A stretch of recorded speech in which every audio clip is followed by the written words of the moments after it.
Shalom keluarga kerajaan yang dikasihi Tuhan. Senang rasanya dapat berjumpa kembali di Renungan Harian Livingstone edisi 29 Juli 2026 dengan judul Bejana Tanah Liat.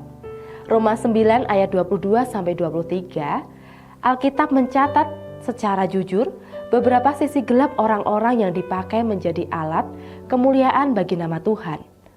Musa seorang pengecut, rendah diri, tidak percaya diri, seorang pemarah dan bahkan seorang pembunuh diubahkan Tuhan menjadi seorang pemberani dan tegas sebagai seorang pemimpin bangsa yang besar, yaitu bangsa Israel untuk menyeberangi Laut Merah dengan ajaib.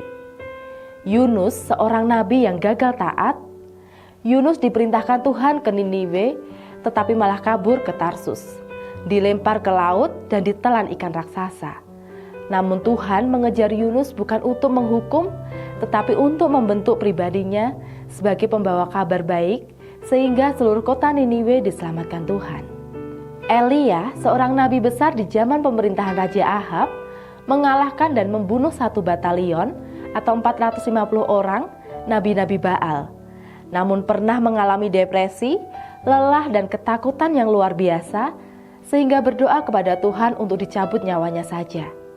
Tetapi Tuhan itu baik, merawat, menguatkan dan memberi makan serta memulihkan tubuh, jiwa, rohnya sehingga berhasil menuntaskan semua tugas-tugas kenabiannya sampai akhir.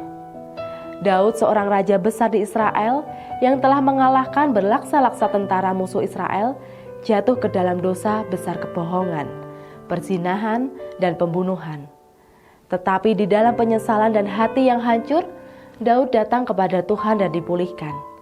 Di dalam kasih karunia Allah, Daud tetapi disebut sebagai seorang yang berkenan di hati Tuhan. Petrus, salah seorang murid Tuhan Yesus yang gagah berani, bahkan sempat memutus telinga seorang tentara dengan pedang. Akhirnya di dalam ketakutannya menyangkal Yesus 3 kali sebelum ayak berkokok di pagi hari. Namun Yesus tetap mendatangi Petrus, menyediakan ikan untuk ditangkap, dan memberikan visi untuk mengasihi Yesus sampai akhir hidupnya. Alhasil, saat berkhotbah di serambi bait Allah, 3.000 orang bertobat, bahkan Petrus mati di atas kayu salib dengan terbalik. Masih banyak sejarah tokoh Alkitab lainnya, di dalam kelemahannya tetap bisa dipakai Tuhan menjadi alat bagi kemuliaan namanya. Semua ini menggenapi firman Tuhan. Aku akan menaruh belas kasihan kepada siapa, aku akan mau menaruh belas kasihan, dan aku akan bermurah hati kepada siapa aku mau bermurah hati. Jadi hal itu tidak tergantung pada kehendak orang atau usaha orang, tetapi kepada kemurahan hati Allah. Roma 9 ayat 15-16. Itulah kedaulatan Tuhan dalam hidup umat manusia. Apakah kita siap dipakai Tuhan untuk kemuliaannya? Tuhan dipuji. Amin.